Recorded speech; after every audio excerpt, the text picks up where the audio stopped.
de retrouver le coup d'œil à l'international, celui de Didier François. Bonjour Didier François. Bonjour Sébastien. Emmanuel Macron reçoit donc aujourd'hui au fort de Brégançon le président russe Vladimir Poutine, tête à tête suivi d'un dîner de travail.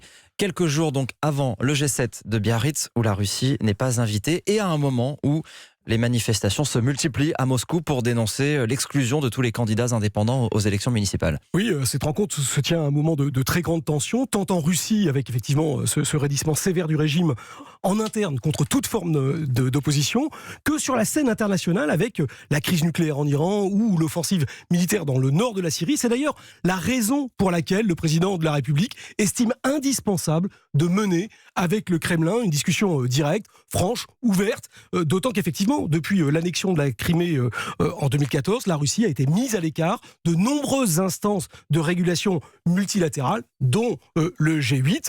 Alors, il n'est d'abord pas question qu'elle y soit réintégrée tant qu'elle n'aura pas normalisé ses relations avec l'Ukraine. Pour autant, Moscou reste un acteur majeur sur le plan international, d'abord par un véritable pouvoir de nuisance, mais aussi parce que sa diplomatie détient les clés de la résolution de certaines crises, et il serait donc absurde de ne pas chercher d'éventuels points de convergence. Et ils existent vraiment ces éventuels points de convergence ? Ah bah on va voir, c'est ce que va tenter de vérifier Emmanuel Macron. Sur l'Iran d'abord, car la Russie fait partie des États garantissant l'accord de dénucléarisation, et elle pourrait donc s'inscrire dans l'initiative française de désescalade en pesant sur Téhéran en faveur d'un retour aux normes du traité.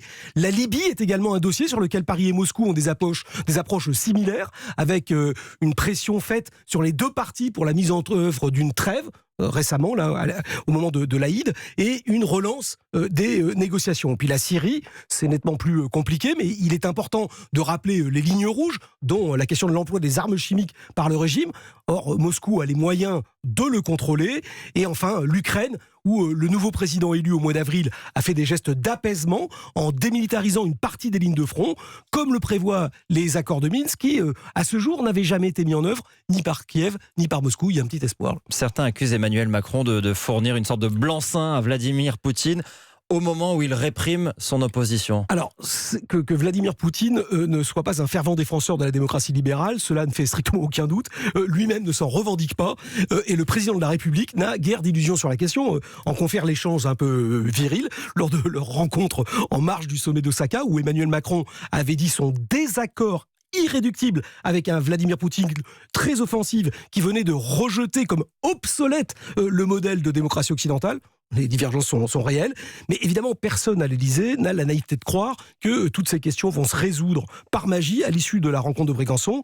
Il y a néanmoins une vraie volonté du président Macron de mener une diplomatie active, quitte à prendre des risques plutôt que de rester figé sur des postures déclaratives impeccables du point de vue des principes, mais qui le priverait de toute capacité à peser sur les crises internationales.